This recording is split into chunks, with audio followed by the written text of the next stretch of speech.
आज supreme court में senator Faisal Vawda और एमक्यूएम के रहनुमा और रुकने कौमी असेंबली मुस्तफ़ा कमाल के खिलाफ तौहीन अदालत केस की समाअत हुई है, जहां चीफ जस्टिस की सरबराही में 3 रुकनी बेंच ने मुस्तफ़ा कमाल की फौरी मुआफ़ी की इस्तदा मुस्तरद कर दी और प्रेस कॉन्फ्रेंस नशर करने पर टीवी चैनल्स को नोटिस जारी कर दिए। साथ ही फैसल वाउडा को जवाब पर नजरसानी करने के लिए 1 हफ्ते की मोहलत दे दी। समाअत के आगाज में मुस्तफ़ा कमाल के वकील फरोग नसीम ने कहा, मुस्तफ़ा कमाल की जानिब से गैर मशरूत मुआफ़ी मांग ली गई है। मुस्तफ़ा कमाल खुद को अदालत के रहमो करम पर छोड़ रहे हैं। अदालत मुस्तफ़ा कमाल की गैर मशरूत मुआफ़ी कबूल करके तौहीन अदालत की कार्रवाई खत्म कर दे। फरोग नसीम ने मजीद कहा कि मुस्तफ़ा कमाल ने 1 सफ़े के जवाब में मुआफ़ी मांगी है। मुस्तफ़ा कमाल ने 16 मई की प्रेस कॉन्फ्रेंस पर मुआफ़ी मांगी है। प्रेस कॉन्फ्रेंस तौहीन अदालत नहीं थी। मुस्तफ़ा कमाल ने सूद के खिलाफ ज़ेर इल्तवा अपीलों से मुतालिक मीडिया से गुफ्तगू की थी तो चीफ जस्टिस काजी फ़ाइज़ ईसा ने कहा कि मुस्तफ़ा कमाल माफ़ी भी मांग रहे हैं और ये भी कह रहे हैं कि तौहीन अदालत नहीं की। मुआफ़ी की गुंजाइश इस्लाम में कत्ल पर भी है, मगर पहले एतराफ़ जुर्म लाजिम है। क्या फैसल वाउडा और मुस्तफ़ा कमाल ने अपने किए पर निदामत दिखाने के लिए कोई और प्रेस कॉन्फ्रेंस की? चीफ जस्टिस काजी फ़ाइज़ ने रिमार्क दिए कि फैसल वाउडा साहिब, आप तो सेनेट यानी ऐवान बाला के मेंबर हैं। सेनेट के अराकीन को तो ज़्यादा तहजीब याफ्ता तस्वुर किया जाता है। क्या मुस्तफ़ा कमाल ने फैसल वाउडा से मुतासिर होकर दूसरे रोज़ मीडिया से गुफ्तगू की थी? तो फरोग नसीम ने जवाब दिया कि ऐसी बात नहीं है। चीफ जस्टिस ने मजीद रिमार्क दिए कि पार्लियामेंट में अदलिया के बारे में बातें होती हैं तो हम ये समझते हैं कि एक आईनी इदारा है। आप ड्राइंग रूम में बात करते तो अलग बात थी, अगर पार्लियामेंट में बात करते तो कुछ तहफ़्फ़ुज़ हासिल होता। आप प्रेस क्लब में बात करें और तमाम टीवी चैनल्स उसको चलाएं तो मामला अलग है। क्या हमें लोगों ने एक दूसरे से लड़ने के लिए बिठाया है? कौम को एक ऐसी पार्लियामेंट और अदलिया चाहिए जिसकी आवाम में इज्जत हो। कुछ लोग समझते हैं कि अदलिया को गाली देकर और डरा धमका कर मर्जी के फैसले ले लेंगे। हमने नहीं कहा कि हमारे फैसलों पर तनकीद ना करें। टीवी चैनल वाले सबसे ज़्यादा गालम गलूच को तरवीज देते हैं। टीवी चैनल्स कह देते हैं कि फलां ने तकरीर की और हमने चला दी। ये इज़हार राय की आज़ादी है। 34 मिनट तक प्रेस कॉन्फ्रेंस चलाई गई। क्या आप टीवी चैनल्स को भी तौहीन अदालत का नोटिस कर दें? तो अटॉर्नी जनरल मसूद उस्मान ऐवान ने कहा कि मेरे ख्याल में नोटिस बनता है। अटॉर्नी जनरल ने मौक़िफ़ इख्तियार किया कि जजेस की दोहरी शहरियत की आइन में मुमानियत नहीं है तो चीफ जस्टिस ने अटॉर्नी जनरल से मुकालमा किया कि आप ये बात क्यों कर रहे हैं? तो अटॉर्नी जनरल ने जवाब दिया कि प्रेस कॉन्फ्रेंस में जजेस की दोहरी शहरियत की बात की गई है। जजेस के कंडक्ट पर बात करना तौहीन अदालत में आता है। अराकीन पार्लियामेंट को बात करते हुए एहतियात करनी चाहिए। पार्लियामेंट में भी जजेस के कंडक्ट को ज़ेर बहस नहीं लाया जा सकता, जबकि अदालत को भी इसी तरह ऐवान की कार्रवाई पर इख्तियार नहीं है। अटॉर्नी जनरल ने मजीद कहा कि दोनों मुल्जिमान को याद दिलाना चाहता हूँ कि वो अराकीन पार्लियामेंट हैं। रुकने पार्लियामेंट दोहरी शहरियत नहीं रख सकता, जो पार्लियामेंट का ही बनाया गया कानून है। तो इस मौके पर चीफ जस्टिस काजी फ़ाइज़ ने रिमार्क दिए कि हमारे सामने दोहरी शहरियत का मामला नहीं बल्कि तौहीन अदालत का केस है। इस दौरान चीफ जस्टिस ने मजीद कहा कि पेमरा ने अजीब कानून बना दिया है कि अदालती कार्रवाई रिपोर्ट नहीं होगी। ये ज्यादती है। अदालती कार्रवाई क्यों रिपोर्ट नहीं होगी? ऐसी प्रेस कॉन्फ्रेंस नशर होती रही तो कोई मसला नहीं हुआ, मगर अदालती कार्रवाई से मसला है। इस पर पेमरा के वकील ने कहा कि मुझे अभी इससे मुताल्लिक हिदायत नहीं है। तो इसके बाद सुप्रीम कोर्ट ने अदालती रिपोर्टिंग पर पाबंदी से मुताल्लिक पेमरा से जवाब तलब कर लिया। चीफ जस्टिस ने रिमार्क दिए कि प्रेस क्लब के बजाय हमारे सामने खड़े होकर बात करते। क्या ऐसी गालम गलूच किसी और मुल्क में भी होती है? मुझे जितनी गालियां पड़ी हैं शायद किसी को ना पड़ी हों। अपनी जात पर नोटिस नहीं लिया, आपने अदलिया पर बात की इसलिए नोटिस लिया। मुझे ऊपर वाले से डर लगता है, जिसने गाली दी उसे भी इंसाफ देना है। इस मौके पर फैसल वाउडा के वकील मुईज़ अहमद ने मौक़िफ़ इख्तियार किया कि फैसल वाउडा पेमरा से मुताल्लिक बात करना चाहते हैं। तो चीफ जस्टिस ने उनसे कहा कि आप वकील हैं, कि आप माफ़ी नहीं मांगना चाहते? तो फैसल वाउडा के वकील ने जवाब दिया कि जवाब जमा करा दिया है, अदालत में पढ़ना चाहता हूँ। तो चीफ जस्टिस ने सवाल किया कि आपके क्लाइंट ने कहा क्या है, पहले देखते हैं कि तौहीन अदालत बनती है या नहीं। फैसल वाउडा के वकील ने जवाब दिया कि मैं इस प्रेस कॉन्फ्रेंस के बाद होने वाले सवाल जवाब पढ़ना चाहता हूं। तो जस्टिस इरफान सादत खान ने रिमार्क दिए कि आपने सहाफ़ी के जवाब में वाज़ेह कहा कि जस्टिस बाबर सत्तार और जस्टिस अतर मिनल्लाह के खिलाफ बात करने आया हूं। चीफ जस्टिस ने पूछा कि आप इस प्रेस कॉन्फ्रेंस से किसकी खिदमत करना चाहते थे? क्या आपने कोई कानून बदलने के लिए कौमी असम्बली में बिल पेश किया? क्या हमने कभी कहा कि फलां सेनेटर ने इतने दिन इजलास में शिरकत क्यों नहीं की? क्या कभी हमने ये कहा कि फलां को पार्लियामेंट ने तौसी क्यों दे दी?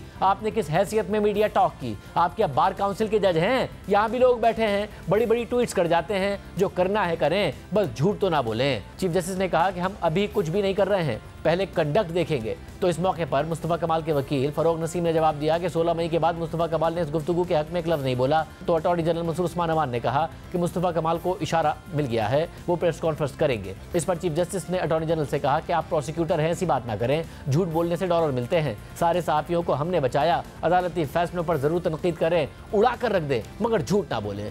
किसी ने मेरे फैसले पर तनकीद करनी है तो पढ़ कर करे। अटॉर्नी जनरल ने मौक़िफ़ इख्तियार किया कि सोशल मीडिया को रेगुलेट करने का कानून नहीं नहीं है, लेकिन टीवी चैनल्स को नोटिस होना चाहिए। टीवी चैनल्स की जिम्मेदारी है कि वो अपने प्लेटफॉर्म को तौहीन के लिए इस्तेमाल ना होने दें। टीवी चैनल्स ने अपना प्लेटफॉर्म मुहैया करना छोड़ दिया तो मामला खत्म हो जाएगा। 2 जजेस के मुतालिक ऐसी बातें की गई और टीवी चैनल्स ने नशर कर दिया। दौरान समाअत मुस्तफ़ा कमाल के वकील फ़रूक रसीम ने कहा कि मुस्तफ़ा कमाल की हद तक नोटिस वापस ले लें। मुस्तफ़ा कमाल सूद को अल्लाह के साथ जंग कहते हैं और इस केस का फैसला चाहते हैं। तो चीफ जस्टिस ने रिमार्क दिए कि मुझे तो लगा कि मजहबी जमातों का केस है, पहली बार पता चला कि MQM भी शरीक है। इसके बाद चीफ जस्टिस काजी फ़ाइज़ ने आज की समाअत का हुक्मनामा लिखवाते हुए पूछा कि फैसल वाउडा माफ़ी मांग रहे हैं या नहीं, तो उनके वकील ने जवाब दिया कि मुशावरत के बाद सुप्रीम कोर्ट को आगाह करेंगे। तो अदालत ने फैसल वाउडा से दोबारा 1 हफ्ते में जवाब तलब कर लिया। सुप्रीम कोर्ट ने मजीद कहा कि तौहीन आमेज़ मवाद नशर करना भी तौहीन में आता है। टीवी चैनल्स को सुप्रीम कोर्ट के नोटिस पेमरा के जरिए भेजे जाएं। चैनल्स 2 हफ्ते में बताएं कि उनके खिलाफ भी तौहीन अदालत की कार्रवाई क्यों ना की जाए। सुप्रीम कोर्ट ने केस की मजीद समाअत 28 जून तक मुलतवी कर दी। समाअत के बाद सुप्रीम कोर्ट के बाहर मीडिया से गुफ्तगू करते हुए फैसल वाउडा का कहना था कि माफ़ी मांगने में कोई मसला नहीं है, लेकिन माफ़ी के लिए कोई गलती करना भी तो ज़रूरी है। जबकि मुस्तफ़ा कमाल ने कहा कि मेरी गुफ्तगू में कोई तौहीन वाली बात नहीं है, लेकिन फिर भी अदालत से गैर मशरूत माफ़ी मांग दी। माफ़ी तो थड़े के ऊपर बैठे हुए आदमी से ही मांगी जा सकती है, कोई मसला नहीं, माफ़ी मांगना कोई गुनाह नहीं है। लेकिन माफ़ी के लिए कोई गलती भी तो करनी ज़रूरी है।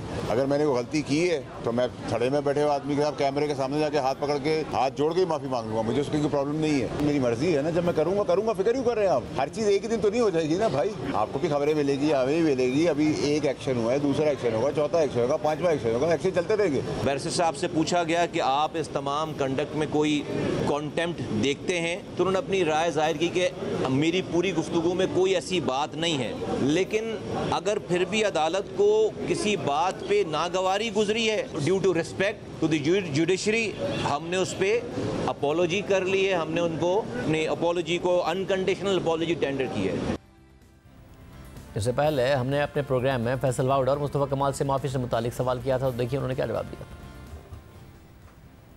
जब समाअत होगी, आपसे सवालात होंगे, तो उस वक्त भी कायम रहेंगे या माफ़ी मांगेंगे अदालत के सामने जाके? फिर मुझे अगर गलती पे किसी कमज़ोर, किसी चपरासी से ही माफी मांगनी पड़ेगी, मैं पब्लिकली माफी मांगूंगा।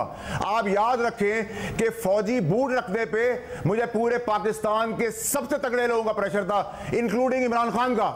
मैंने कहा था नहीं माफी मांगूंगा। इसलिए नहीं कहा था कि मैं कोई तोप तुरब खान चीज हूं, मैंने इसलिए कहा था कि मैंने कभी भी फौज के ऊपर अटैक नहीं किया था। ये जो आपने बात की है, मुझे अटैक समझ रहा था तो मैं सही था तो मैंने नहीं माफी मांगी। इस बात की तफसीलात तो बता रहे मैं, I never targeted the army. ये बड़ी मिस्ट्री है, ये बड़ी मिस्ट्री है। आपने एक वाकये की जिक्र कर दिया, मैं इस वाले टॉपिक पे आ रहा हूं। ये बड़ी मिस्ट्री है क्योंकि उस वक्त ख्याल ये हुआ था कि बड़े इख्तलाफात हो गए थे। इमरान खान साहब ने आपको मना किया था कि माफी ना मांगना, ये जो बूट रखा है। आप ये कह रहे इमरान खान ने भी कहा था माफी मांगो, आपने नहीं मांगी, क्या हुआ था ये?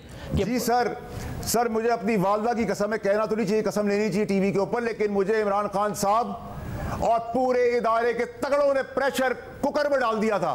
मैंने कहा था नहीं मांगूंगा माफी। इसलिए नहीं मांगूंगा कि मैंने फौज के ऊपर किया ही नहीं था अटैक। अगर उनको लगा है अटैक तो गलती है, आप मेरे बॉस से मुझे निकाल दे, माफी नहीं मांगूंगा, मैं ठीक था। अगर मुझसे गलती हुई होती, मैं हाथ जोड़ के फौज क्या, जजेस क्या, मैं चपरासी से भी माफी मांग लूंगा। मैं शर्म नहीं करती। और इदारे के बड़े आप कह रहे जनरल बाजवा, जनरल फैज हमीद, इमरान खान, इन तीनों ने आपसे कहा कि माफी मांगनी पड़ेगी। जी सर पैमरा में जाके देखे मेरे लिए क्या लिखा गया था, प्लीज देखे। प्रेशर कुकर में था, खड़ा रहा मैं अपनी चीज के ऊपर। अल्लाह पे मेरा तकिया है, बंदों पे नहीं है। सर कटवा दूंगा अगर गलत नहीं होगा, अगर हुआ तो माफी मांग लूंगा। मगर नोटिस जारी हो गया आपको? हाँ, तो आप जवाब देंगे, माफी मांगेंगे, क्या करेंगे? नहीं, मेरा नहीं ख्याल है कोई ऐसी बात की है कि जिसके ऊपर जो मुझे नोटिस आना चाहिए। कोई मैंने गलत बात नहीं की है, और आप मेरी बात को दोबारा बार बार सुने तो मैंने कोई गलत बात नहीं। कोई जजेस के ऊपर कोई तनकीद या कोई उनके ऊपर कोई उनका नाम लेकर या उनके ऊपर सारी चीज़ें नहीं, ये तो जो चीज़ें सोशल मीडिया पे टीवी पे चल रही हैं उसी को मैंने प्रोड्यूस किया है और उसी के ऊपर मैंने सवाल किया है। डेफिनेटली जो एक हर पाकिस्तानी का हक है, मैंने कोई बात नहीं।